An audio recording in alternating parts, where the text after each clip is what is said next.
You're listening to Ben and Scott's podcast, Getting Gripped.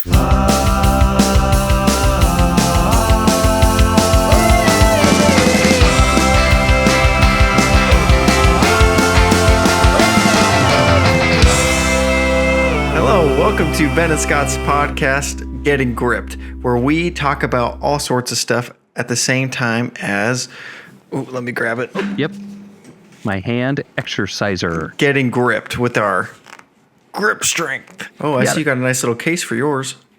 Yes. Oh, you can't see it. There it is. Oh, it disappears too. I just ate a hair. That was gross. From where? Probably my head. Hopefully. That's not my I'm getting hair. a lot of mustache hairs in my mouth periodically. I'm like, oh, this is new. I don't like this. Well, today is Father's Day, so happy Father's Day to all the daddios out there. Oh, dude, you're a dad now. It's my second one. Second Father's Day as a father. Celebrate you, man. Happy Dad's Day. How do you feel? Thank you. I feel great. I want this whole episode dedicated to me and only me. Great. We'll make it happen. Okay, this episode goes out to me for Father's Day. All right, Ben, for those I'm of you, going to mute myself. You go ahead and just start talking about what you want, and we'll be good for the next hour. Well, let's get into the exciting stuff this week, guys. You just listened to our intro. We decided to make an intro for this little podcast. This is episode 5 of Getting Gripped. We got an intro. And that's right. If you're wondering, wow, what is this intro? Where did they find this wonderful music? Well, it happens to be our band that Scott and I had quite a few years ago called Pacificana. It is a rendition of our first song on our album, Messy Hair, called Shark Attack. It's good times. It has all of our vocals in it. Yeah, that's right. I think I did the low parts, if I'm not mistaken. Did. I was very impressed with how low your voice can go. I was kind of impressed by that too. I was like, whoa, I can do this. Getting the chills with that bass. I'm impressed by your range. Like, you can really get up there, man. Like like that stuff. I was like, wow, Ben, look at him go. Thanks. I remember DK, when we were recording that song, I was like, I feel like I wanted to go higher at one point. And he's like, that's going to be kind of hard to do. I did it. And I don't think he used auto-tune in that stuff. Nice. Look at us go. I was like, I was going Super Saiyan in that booth. Oh, that's funny. So we had a few things we wanted to talk about this week. It sounds like you had some things you were going to talk to me about right at the beginning before we recorded this podcast. This will take 2 seconds. Just while I was in this call waiting for you, I went on YouTube and I just discovered a new VaatiVidya video dropped. And Ben's like, what's VaatiVidya? And I'm like, dude, it's freaking sick. It's this guy who makes really, really high quality Dark Souls games, story, like lore exploration videos. And they are incredible. I can't believe you actually haven't heard of this. Maybe I've seen him. Maybe I've seen him and just him. didn't know the channel. I hope so. I hope you've seen this before, just because it's top quality. And every once in a while, he drops like a really long video, like a movie length video. And he did a new one and it just came out and I didn't know about it till now. And I'm all happy about it. It's very exciting stuff. It's exciting when one of your favorite creators comes out with something super long. You're just like, all right, I'm going to grab the popcorn. Yep.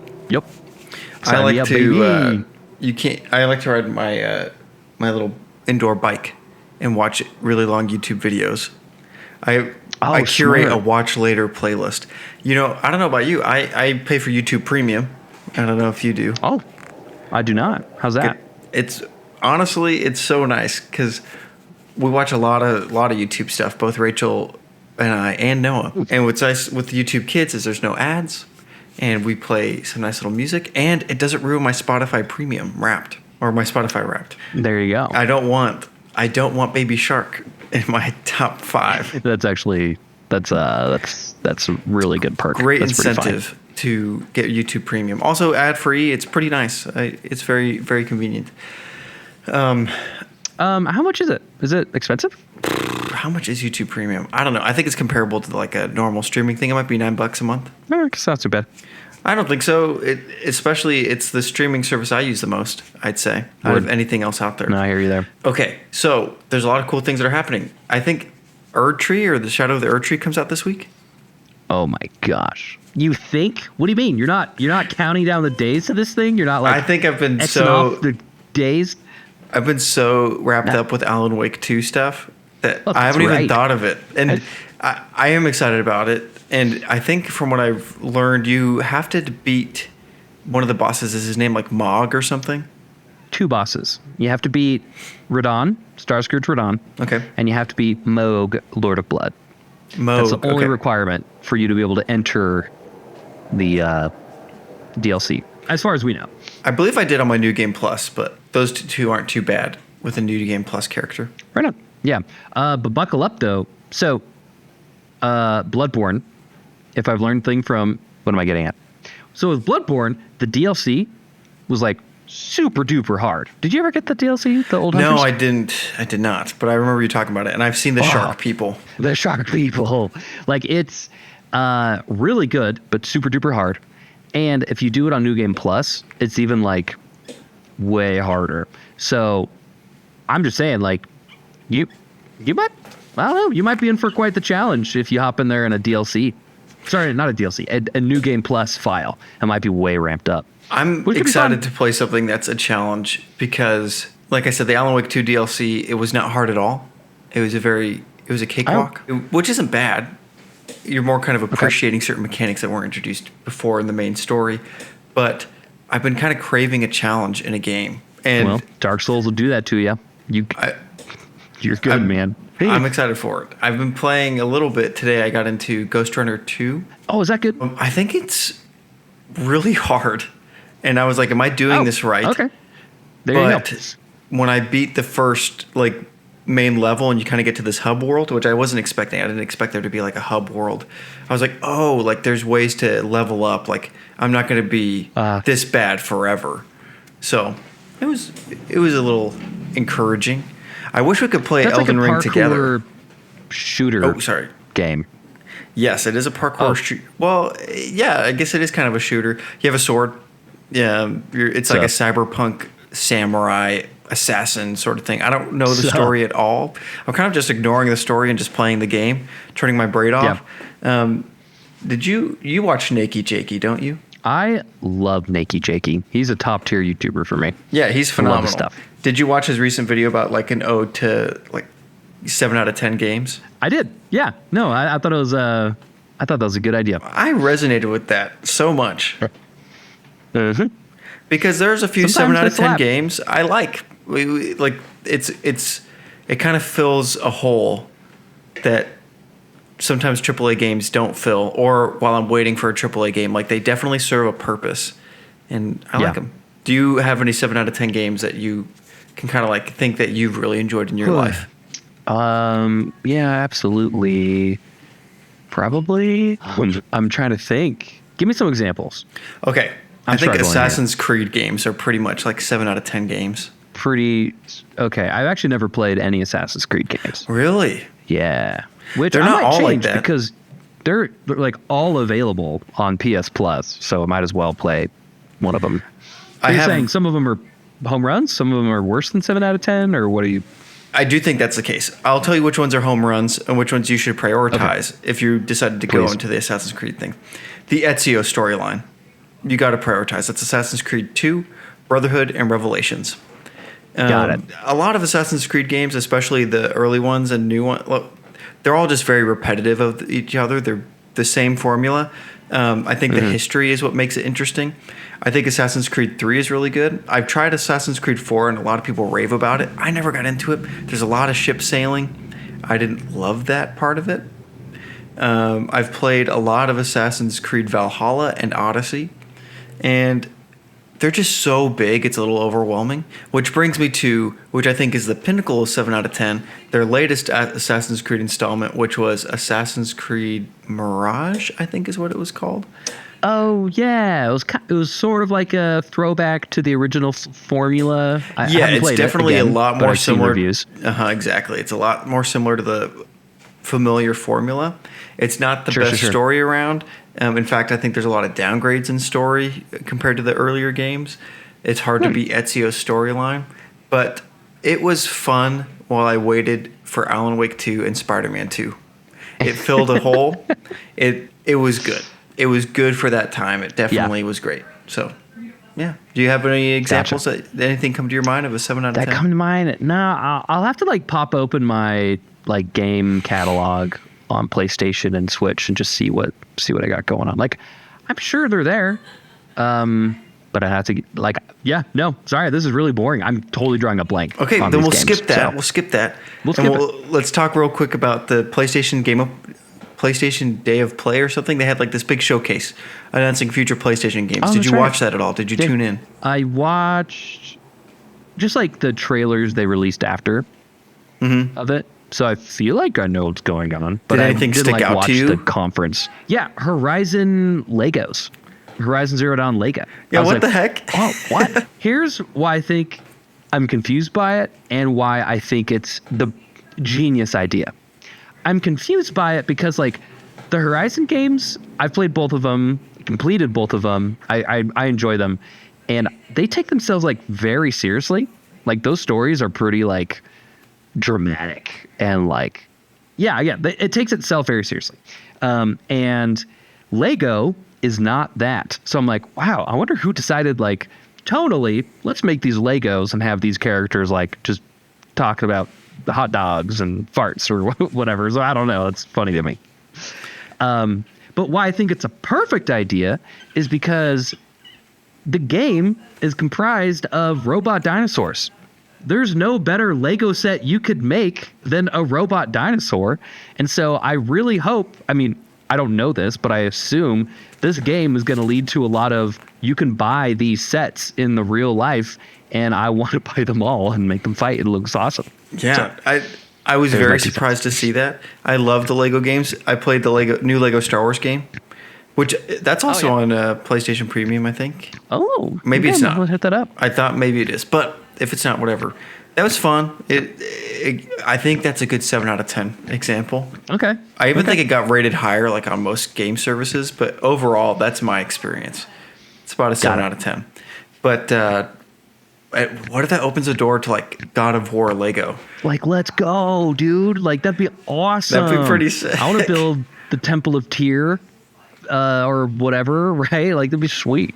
Well, think about this. All these like bosses and stuff. Those are like rated M games. Pretty like as an adult, that's what you play when you're a big grown up man That's true. or woman or whatever you are. maybe they wouldn't But you're make- opening the door to kids a little bit more with that genre if you kind of tone it down a little bit. Just saying. Just saying. No, I think, that's a really good point. There's a giant market they could be selling to if they bring the M down to an E, and you can do that just with Legos, its own separate. That's an interesting idea. Yeah. What if like There you go. you're gonna get the God of War fans already, then you'll get Oh, yeah. kids, millions. Millions. You'll make millions. That'd be Also, sick. quick side note, I have to mention this. For my birthday, Julia bought me a Horizon Zero Dawn Lego set. There's like one of them that's like out already. And it's freaking rules. It's a tall neck. It's like really big. It's like a big Lego Whoa. thing. It's sweet. Well, Yeah. drop a pic and we'll put it in the chat. Here, I'm not done building it yet, but I could go running. I'll go get it later. But Okay. yeah, no, it's coming along. It's coming along. That's so cool. By the way, between podcast sessions, happy birthday. Thank you. And anniversary. Me and Julia had our That's third right. anniversary. June's Third big month. anniversary? Third anniversary. That's 3 years already. And, Wow. And it's also the 5th anniversary of us going on our first date. We got married on the same day as our Wow. date day. That was a fun day. As we reminisce about your marriage, my wife officiated that wedding. Yeah. It was an Very much, elopement. Rachel. Shout out Rachel. Making Shout out this happen. Rachel. Yeah. That was really cool. That was a very special day. And congratulations, you two. 3 years is really awesome. Thank you very much.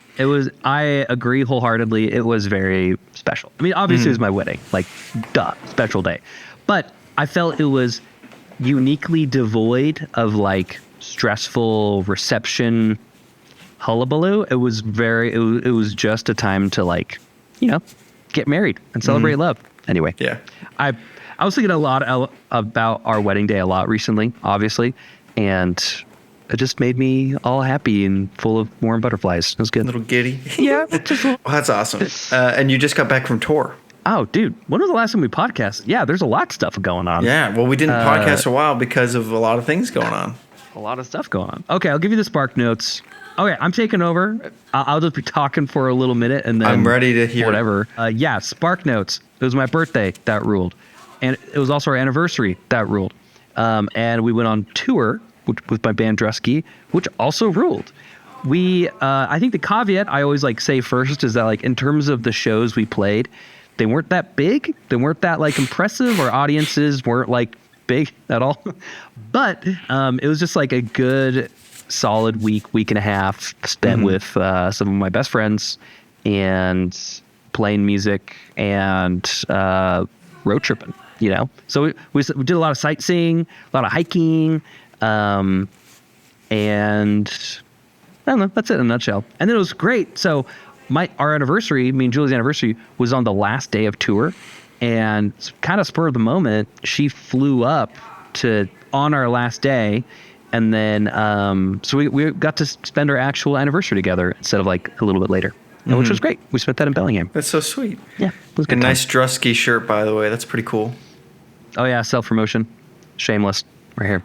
It's a cool shirt. Thank you, man. Dude, also, I wish you lived in Utah, man. I want to hang out with you.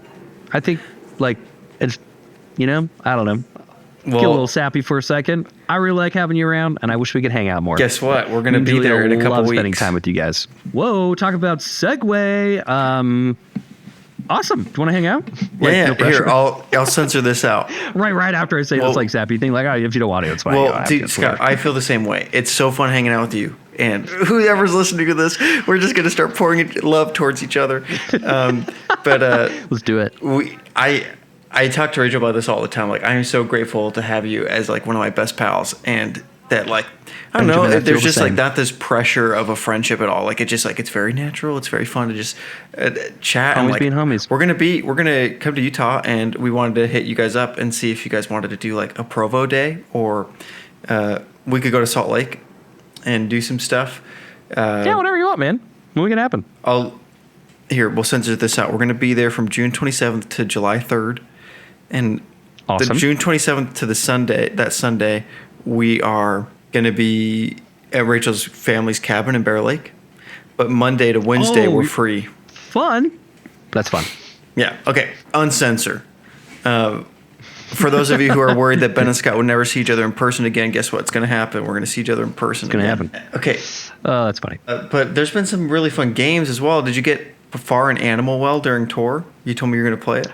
Dude, I loved Animal Well so much. Yeah, so there's like 3 layers of it, right? I would maybe even say 4. There's 4 layers. I beat the game. I got all the Easter eggs, and I got like the true ending. And I got some of the bunnies. And then that's kind of where I stopped. I was like, I could keep going with like guides and stuff, but I stopped there. What about you? Okay. So yeah, I guess this would be like spoiler alert too. Oh, sure. I did everything you did. Did you Google anything? Yes. No, I definitely did. I had to start Googling during the egg search. That's where I had to. I'll say this. My gaming style is like, don't tell me anything until I need to know, because I cannot figure it out for the life of me. And so I was able to get like 40, 50-ish eggs by myself before I was just like wasting time and like not having fun with the game anymore, looking for the other eggs. So that's where I'm like, okay, Google time, like let's go. So that's my play style. Okay, so similar. I did not know how deep this game went. Oh my gosh. I did all the bosses by myself. I didn't get any information there. Nice. And then once I beat that, I started looking online. Well, what else is there to do? I want to collect all the eggs. And I collected like a lot by that point. But I think it's a good conversation to talk about. Like games nowadays, especially the ones that we deem really good. I think Animal Well is deemed like very impressive. I loved that game. Hide a lot from the person playing the game. Like it would be impossible to get everything in this game if you did not look anything up. Impossible. I can't imagine anyone doing that by themselves. Yeah. You didn't even do all the bunny stuff.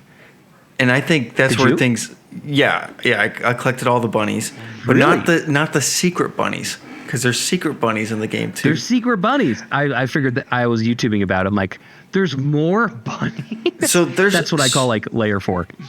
There's so much to it. So, okay. Do you know about what happens when you collect all the bunnies? Yeah. So again, spoiler, but I normally I wouldn't have spoiled this for myself, but I was like, I'm never gonna collect all the bunnies. Like that seems so complicated. Don't you find a super duper big bunny and then it poops you out and then you become like a moth or something? Yeah. Okay. So, like, you do all these things in the game, and like, I think the only way people can find this out is having a community online to discuss this stuff with and share the information. Right. But I think you find these coordinates that you take the manticore through based off of like an origami pattern for a bunny rabbit, or like the directions of the bunny's ears kind of point a certain way.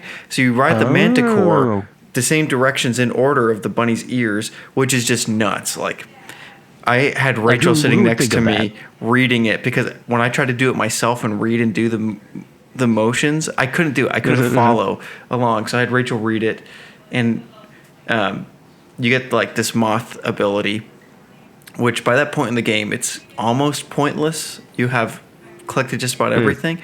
But then there's an extra layer afterward where, like, do you know about the secret message? If you get, because there's like the extra layer where if you get all these secret bunnies, then you basically get a message from the creator and Donkey, like, right? Is that what you're talking about? I think that's what it is, because, like, I don't know if this is involved in the secret message, but like there's this thing where if you successfully sneak up and steal the acorns of all the squirrels in the game, if you eat 100 fruits without dying in the game, and if you can speed run it at a certain time period, like you unlock these certain code things to be able to get what I think is like the secret message from not only the creator of the game, I think the producer and Donkey. Gotcha. Like, how are people figuring this out? It's crazy. I think Dark Souls is a little similar in this as well. It's not as secretive, but like for some reason, I kind of like the community aspect of it. But is a game bad if you can't beat it on your own? Oh, I see what you're saying. I would say if you couldn't get to the main ending of a game on your own, I would say that just seems a little too much, too difficult, maybe a little cruel. But how these games did it, like you can get to the ending, maybe even like the true ending by yourself. It's just all this other stuff that you kind of unlock and uncover that takes like this kind of insane community interaction to do. And I don't think that's bad. I think that's okay. I think that's a good point. That just gives the game more life. It gives it more longevity. It gives it more mystery and like power. So I'm pro how Animal Well did it. You're able to beat it by yourself, but if you want everything extra, got to link up. I think that's a fair point. Because yeah, you're right. Like you could beat Elden Ring, you can beat Animal Well without any of this, doing any of the extra secret stuff. But if you really want to enjoy the game, you can dive in deeper by like getting involved in the community. Word. Which makes those games pretty fun too. Word. Like there's a lot of fun stuff about these games that are hidden and worth looking up. Yeah, man, I was pleasantly surprised about Animal Well. Like obviously it was hyped up like crazy with one of our favorite YouTubers. But like I went into it going like, I'm not much of a Metroidvania guy. Like I don't usually, like I've played Hollow Knight, I've played Metroid, and I just kind of get stuck at some point and like the fun gets sucked out of it for me. Mm-hmm. So anyway, I went in with that kind of like low expectation, like I'll try it. And I ended up loving it to the point where I had to just keep playing. I loved it. It was very rewarding. The game changer for me, and I wish I knew this sooner when I was playing it, were the flute songs. Like, I know. When you learn the teleportation flute songs, because I had to look those up. I did not know that was even a possibility. Because when I was playing, I was like, I looked it up. There's an egg all the way over the other side of the map, but that is so far. It's so far. Oh, did you get the bunny, the don't touch the ground bunny, like the floor's lava bunny? No. That one is hard. Okay, well, if you ever decide to go back and collect all the rabbits, all the bunnies, maybe I will. That one's a tough one. I really liked it because it reminded me a lot of Super Mario Odyssey. I like the clever ways to use the tools was really fun. Insanely creative game. And I typically don't like Metroidvanias a ton as well. You said you played Hollow Knight? Yeah, Hollow Knight, and Metroid games. It's tough. I can't finish them. I can't beat them. That's one thing that's nice about Celeste is you just kind of go up the mountain. You don't really go back very often. Oh, I've heard really good things about that You game. haven't I need played to pick that up. Celeste? No, I haven't. That one's great. And I don't think it's that long. All right, got it. Definitely in the same realm. Yeah, and I should say, I've played Blasphemous, and I actually really, really, really, really like that game. And it's a pretty, it is a Metroidvania, like to a T. So I think there's some qualifications there, but I was like able to beat it. Like I don't know, like I don't get lost in that game. Mm-hmm. Anyway. Have you played, wait, what was I going to say? Oh, okay, I remember what I was going to say. I also felt like Animal reminded me a lot of Inscription because it like got surprisingly deep and deeper and deeper. That's good. Like when a game can make your jaw drop by like Elden Ring was the same way. When you go down to the world underneath, or even when you get to the above in the mountains, I don't remember what anything's called. It was just like, oh, I can't believe how big this is. Like I was already big to begin with. It's crazy, dude. That was so fun. I love that. That's what I'm hoping the most with the DLC. Like it's. I was thinking about it today, and I think it's funny how with this Elden Ring DLC coming out, it's not like a new Marvel movie coming out where it's like, ooh, I wonder what's gonna happen. Like I wonder where, how are they gonna beat Thanos or like da da da da. Like you're kind of not worried about the plot points. Because like the plot's kind of so mysterious and like unsensible that like that's not why I play Elden Ring. I play it because it's fun and it's challenging and like I want new bosses, right? And so the only thing I want from the Elden Ring DLC is to be surprised. Like I won't be surprised if there's a bunch of really cool bosses that are fun and new and unique. I'm expecting that. I won't be surprised if like there's cool places. I know. I want something to like really throw me through a loop. Like some crazy boss, some insane place that I have not comprehended in this game yet. So it's got to, because isn't the DLC like $40? It's $40. That's some of the most expensive DLC I've ever heard of. Yep. I'll definitely get it. I don't know if I'll play it this week, but I'm really looking forward to your playing it. In fact, if you want me to watch you play it at all, actually, no, I shouldn't, because I should be surprised. I should be in it. Yeah, you should just jump in there blind. Maybe this is going to be tough, but I'm going to go on YouTube and like social media, radio, blackout. Like I will not have any of this spoiled to me. So I'm throwing away my phone or something. Okay. Go for it, man. I think for Dark Souls games, I tend to look things up when I want to know, like, because I don't want to miss anything. I have so much FOMO. Word. Here, may I recommend what I do? So, my strategy with the Souls games has been, I'll beat it pretty blind. I'll look for everything I can find myself, and then I will miss tons of things. And then when I play my second playthrough, which I inevitably always do, that's when I like Google things, and it's pretty fun because with how much stuff I miss because I'm just an idiot, I basically get to play a whole new game like on the second playthrough. Okay. So, do you have like 2 save files ready to go for this already? Technically, I have 3 or 4 save files ready to go for this. All the bosses beaten for this, ready to jump into the DLC. So what I've done, the file. Dear listener, if you don't like listening about Elden Ring geeks talking about their builds, then you should just fast forward this. But so the file I'm going into the DLC, it's a pure night build, and I've done most of the things in the game except for the Haligtree and Fair Missoula. I've done like little bits of it. So I'm leaving the final bosses, like the really hard bosses, I'm leaving them purposely unfinished because what I want to do is go into the DLC not overpowered, but just like normal powered. And then I want to find fun, fancy new powers and new weapons in the DLC to go kill the main bosses with. And I think that'll be fun. Okay. That's my plan. Mad respect with that. I think I want to go in overpowered as possible. Because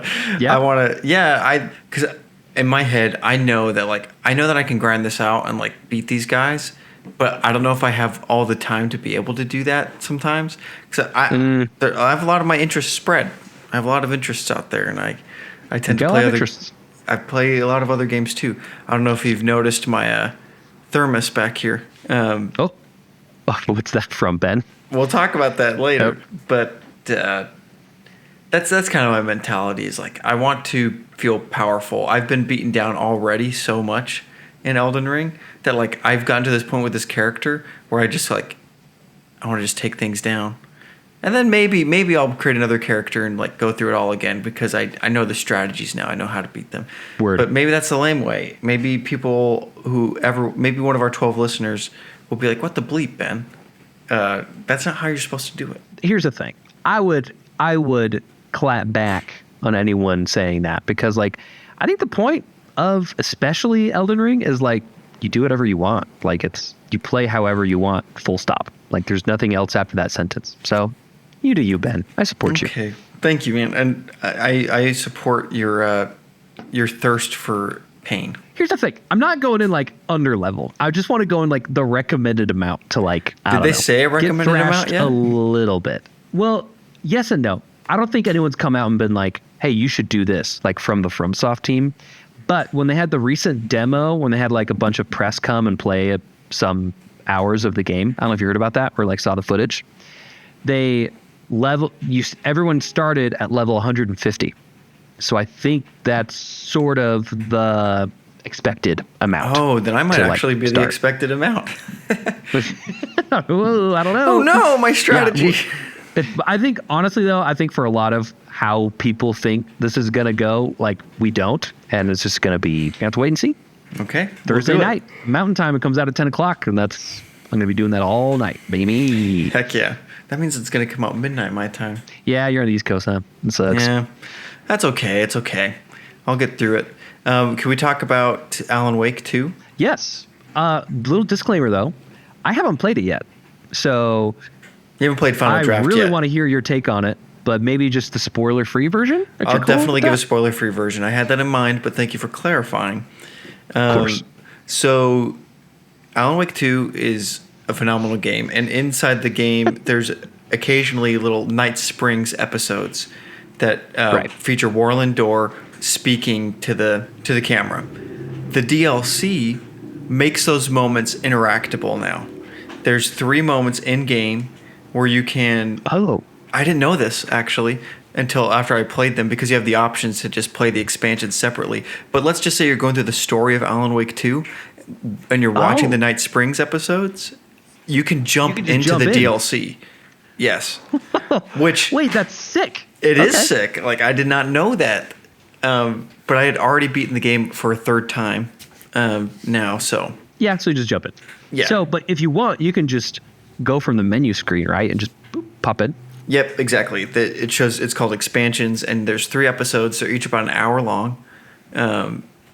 Hour long if you fully explore everything that they have to offer. And it follows. They're basically 3 episodes written by Alan Wake in attempts to get out of the dark place, and they're just silly. Most of them are just like silly little things. The first episode features a Rose-like character, and I'll say Rose-like just because that's not technically her. It's called Number One Fan, and she's going to go save the world's best writer. And then the second episode is about a Jesse Faden type character who is going to go save her brother at a coffee-themed theme park. And then the third episode features Sean Ashmore playing Sean Ashmore, who's an actor. He's Iceman. Yes. X-Men. Got it. Okay. And he is kind of in a... I'll leave his... I won't even tell you the premise of his because his is the most interesting. Great. Because the first 2 are kind of just very silly. Like, I don't think they impact the Alan Wake story at all. The third one drops some very interesting potential lore that I think is really exciting for the future of Remedy. Okay. Or the RCU, as you call it. Stoked. It's RCU. Pretty cool. I think it's very inconsequential. Like, it won't affect the Alan Wake 2 story very much at all. But if you know what the story is, But if you play the DLC, it's just very exciting to think where they're going to take everything. Well, I'm stoked. Question then. You mentioned. Well, I had this question. Is it like the levels you're playing? Are these like new maps, or are they just like remixed? Is like you said, Coffee World. Like, is it just going back to that amusement park? It's kind of like slightly different maps of the same thing. So there's not much exploration in these. It's very linear storytelling. It's okay. Like, if I'm completely honest, I think I was hoping for a little bit more. Sure. But I do think it's when I've done research on what the developers had intended for the DLC, it's kind of to show off certain mechanics of the game that weren't necessarily available in the Alan Wake 2 story. So like different weapons was kind of a thing. So I also played on hard difficulty, and it wasn't very hard at all. It was pretty dang easy. Noted. They give you a ton of ammo, like 500 rounds of stuff. Sweet. Sounds kind of fun, actually. Yeah, and like the first one is just very much so like a very fun, like combat focused thing. The second one has a lot of puzzles that I thought was fun. I love the puzzles. I don't know if when you played Alan Wake, if you solved all the cult stashes or not. Did you? Oh, I did. Okay. Oh yeah. The puzzles are fun. I like the math problems that they have you do. Oh, that's right. I was doing those with Julia. I did it with funny. Rachel. Rachel wrote it down on a piece of paper. Like, I haven't done this since college. Like, and Julia's like, no, you forgot to carry the one, or like do whatever, right? It was funny. It was fun. I just like what a random thing to have in the game, like doing real life math problems. I know. But I wish that they did more of that stuff. I think that they could get away with some more intense problem solving to make the reward that much better. Sure. But it was fun. So, follow-up question about this whole DLC business. Is there going to be another DLC? Or are we done with Alan Wake 2? There's going to be another DLC. There might even potentially be more Night Springs episodes brought in. Oh, I kind of doubt it. From what I understand, there was going to be 2 more. But the voice actor for Alex Casey has passed away. And he was going to be one, it sounded like. Oh, and he did. I didn't know that. I don't know. Did it? I don't know if I knew that. Oh, that's so sad. And then Estevez, if you recall her, she's the FPC girl who takes the case away from Saga. Yes. Mm-hmm. She apparently, I think, was going to have her own Night Springs episode, but that either hasn't been made yet or not going to happen. Got it. Okay, so we got some potential Night Springs episodes. And then Lake House. And then Lighthouse? Lake House. So when you play Alan Wake 2, there's a fence with like in the Cauldron Lake map, there's a fence that you can like ring a bell, and either no one will answer, but if you play like at a certain time or something, somebody will answer and say like they're not available. And in certain things you read and what Estevez talks about at times, they talk about the Lake House, which is an FBC run unit there, where nobody knows exactly what's going on. Got it. So it sounds like Alex and Saga are going to be investigating that. Sweet. Oh, man. That's tight. I hope that. Timeline on that one? Because they like shadow drop Night Springs as far as I know. There's no way to know. You can't trust them. But I did buy the collector's edition of Alan Wake 2. They are getting, I don't know if you knew this either, they're coming out with a physical release and a collector's edition. I think it'll come in December. What's the collector's edition come with? So it comes with like an art book, a physical copy of the game with like a unique case, and then some keychains or pins, and the lamp that Alan uses in the game. Oh, that's actually kind of sick. Yeah, it is kind of cool. Did I spend more money than I should have on it? Probably, but I've never bought a collector's edition of anything before, and gosh dang it, this is the time. If there's a time, it's now. It's now. I kind of wanted to do the same thing with the Shadow of Erdtree collector's edition, but it's not just like, expensive. It's like really expensive. Like I want to say it's like $600 or something. Mm-hmm. And I was like, oh my gosh. So anyway, next time. Maybe there will be a cheap version at some point. Yeah, who knows?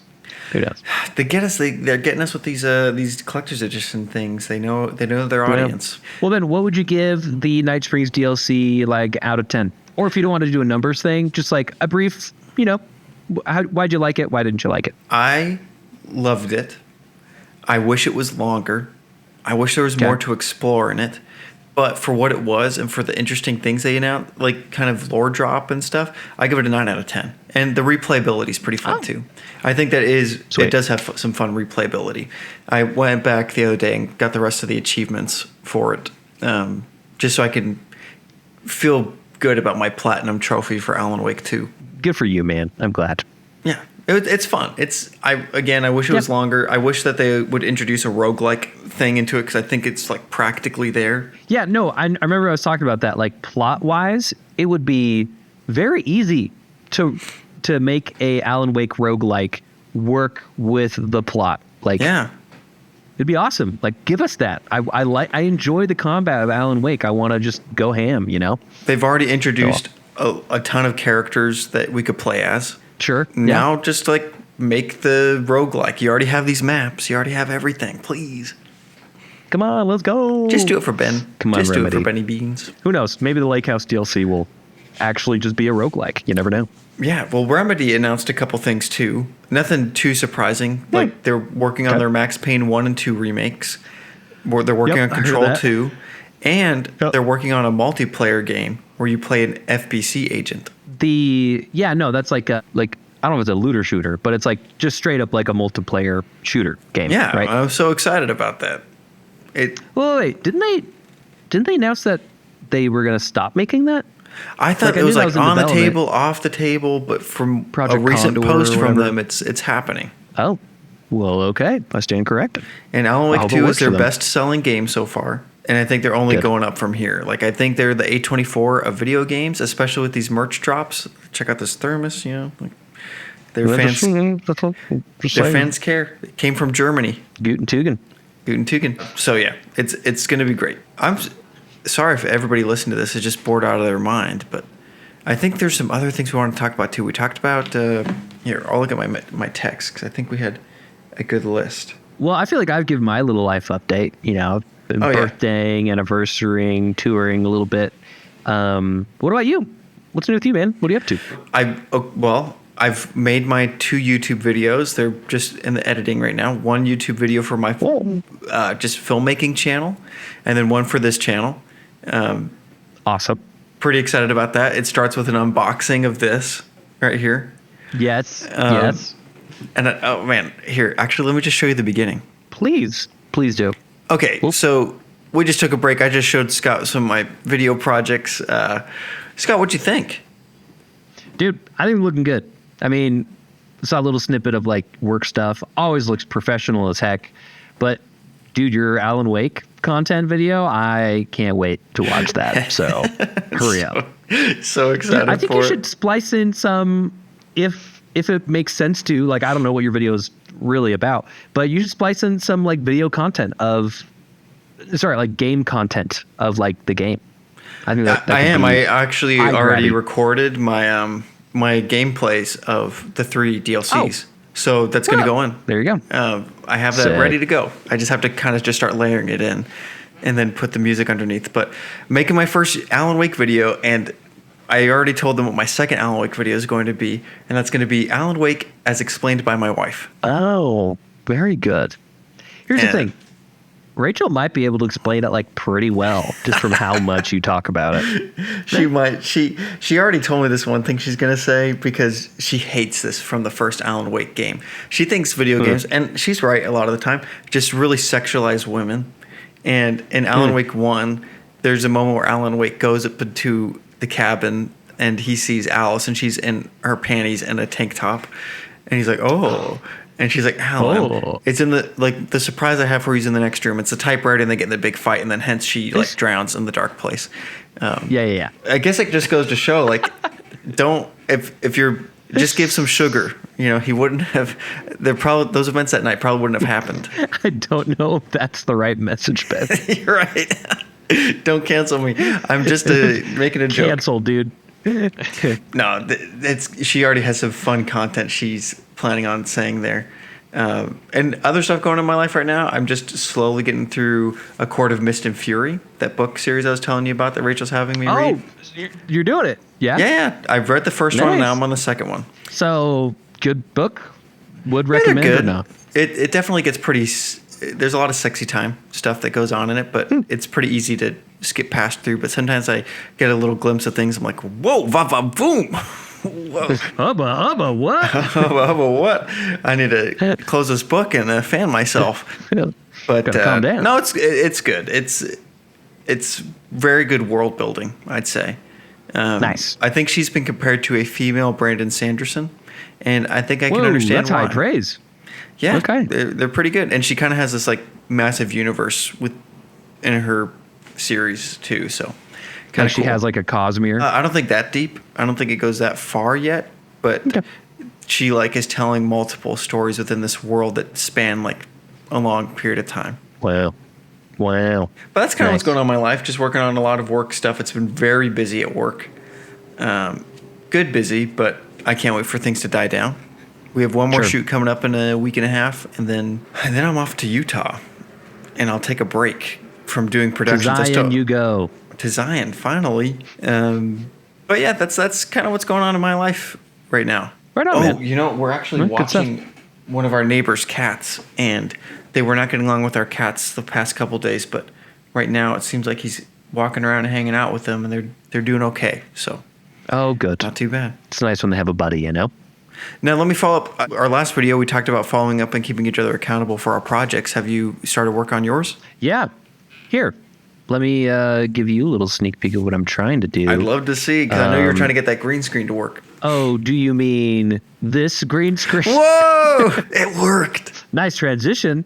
Yeah, no, that's why I've been with a digital background, just because when you're not being keyed out, this is like the ugliest background in the world. So, yeah, I got everything I needed. I needed a green screen. I needed a way to edit it in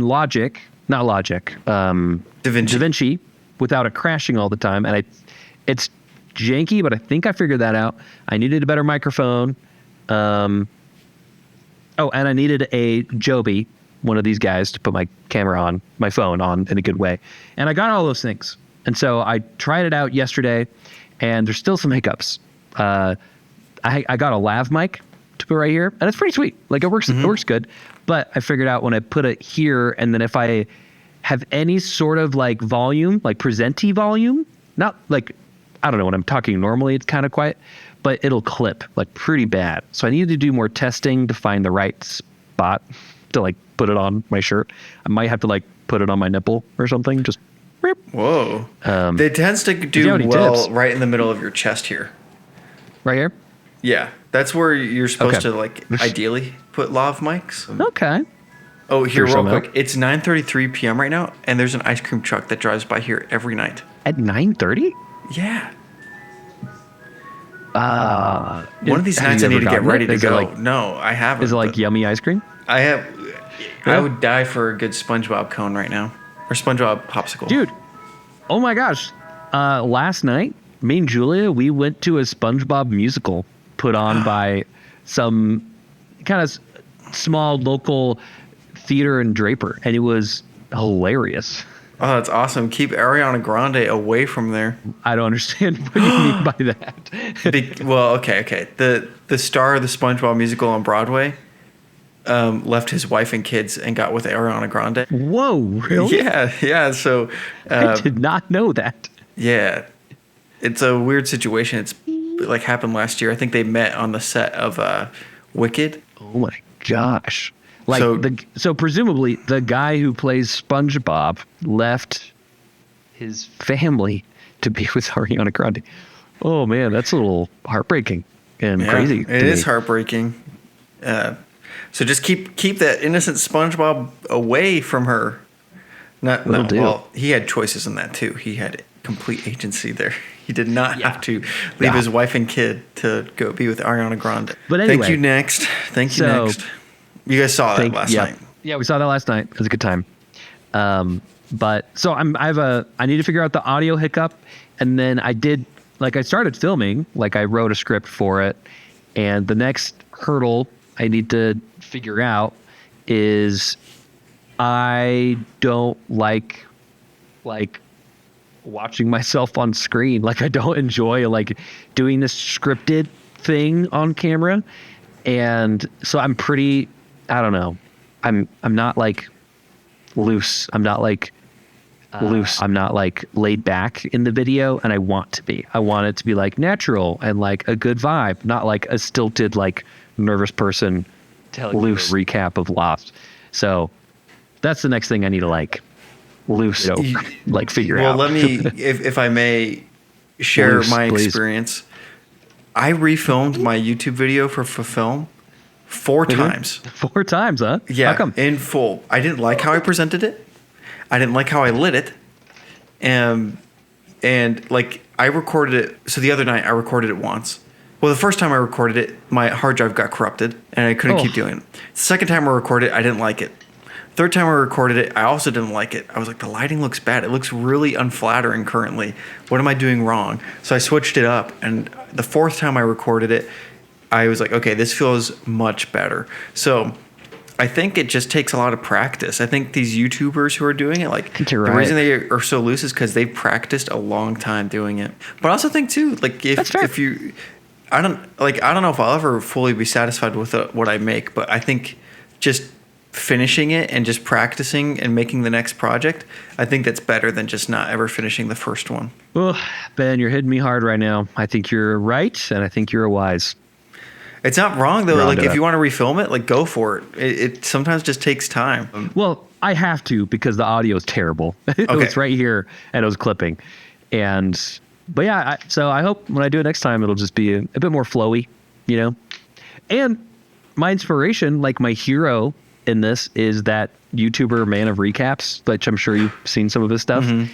Like his content now is like so good, it's flawless. But his earliest content, which was Game of Thrones stuff, like that's how he got big. Like if you watch him, he is not normal. Like he's not natural. He is like nervous and like like going too fast. Anyway, so I think you're right. It's probably part of its practice. Yeah. Did you ever watch Pitch Meetings? Yeah, I've seen a bunch of them actually. I think he's got some funny stuff.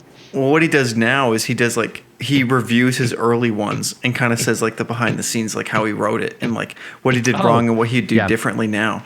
And so it's just like, wow, like it's kind of cool to see creators pull back the curtain a little bit and show that like it's quite a long time and it's hard. It's hard to do. It's not easy.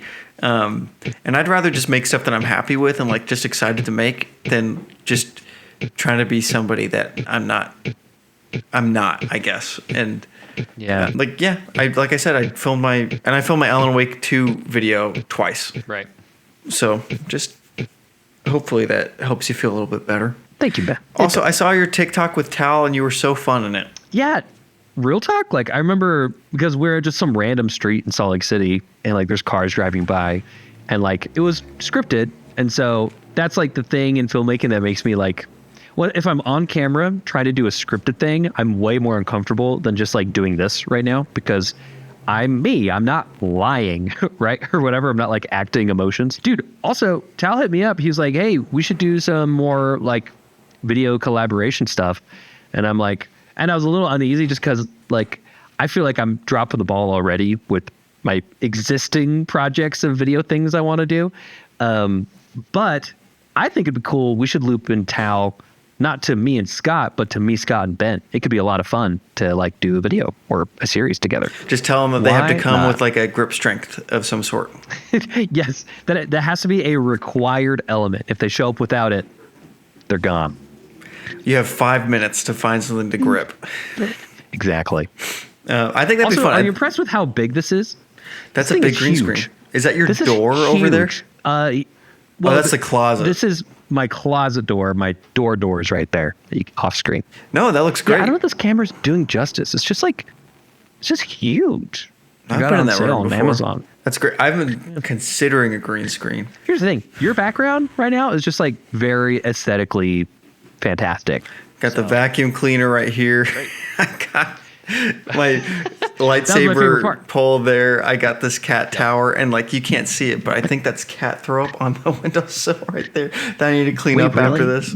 Fantastic. Yeah. So is it the neighbor cat being gross? Yeah, it's the neighbor cat, but Momo throws up plenty. I stepped in his throw up earlier today. That's one of the worst feelings is stepping in your cat's throw up. Dude. But hey, I think it might be good if we start getting close to wrapping up. Did you want to do our AI bedtime story? I got 2 AI bedtime stories for you. I want you to choose which one. I'm only going to do one of them. All right. I have a bedtime story about a friendly snake or a bedtime story about a tiny particle of space dust. My gut's telling me the friendly snake. Very good choice. So here's why I prompted it to write a bedtime story about a snake. It's because my dad told me stories, like our bedtime story was Sneaky the Snake. And he was a friendly snake he befriended children named Scott, Jen, and Rachel, my siblings, on camping trips, and he would like help them solve problems or like whatever, right? Like I think one time like it was really cold at night, and so he climbed into the sleeping bag just to keep him warm, like stuff like that. Yeah. Anyway, so you chose for it. Very so sweet. The prompt I gave it was write a bedtime story about a friendly snake named Sneaky that befriends 3 sibling children on a camping trip with their family. Like that's exactly my bedtime stories that I had growing up. It sounds very sweet. It's wholesome AF. Okay. Okay. Once upon a time, deep in a lush green forest, there lived a friendly snake named Sneaky. Sneaky wasn't like other snakes. He had shimmering scales of emerald green and golden eyes that twinkled with kindness. Sneaky loved to explore the forest, gliding silently through the underbrush, listening to songs of the birds and watching the playful antics of the forest creatures. One sunny summer day, a family came to the forest for a camping trip. There were 3 siblings: Lucy, the oldest, who loved to read. I love how they give them personalities, by the way. Yeah. Max, You who did had an not tell him to adventurous do spirit. that. I did not tell it to do this. It's like, okay, let's move it along. And little Emma, who always saw the magic in everything around her. They set up their tent near a sparkling stream, and their parents started a cozy campfire. This is kind of like a home run for a bedtime story so far. So far, I'm like, crap, AI's doing such a good job. I know. That's going to be our parents. As the children explored their new surroundings, Sneaky watched them from a distance, curious and excited. He could tell that these children were kind-hearted and full of wonder. Sneaky decided he wanted to be their friend. That evening, as the children roasted marshmallows and told stories by the campfire, Sneaky made his way closer. He coiled himself around a tree trunk and peeked out, his golden eyes catching the firelight. Max was the first to notice him. Look, he whispered excitedly to his sisters. Oh, sorry, I should have said, look, there's a snake watching us. Lucy and Emma turned to see Sneaky, but instead of being frightened, they felt a strange sense of calm. Emma, with her innocent smile, walked a little closer and said, hello, Mr. Snake, do you want to join us? Sneaky slithered forward slowly, making sure not to startle the children.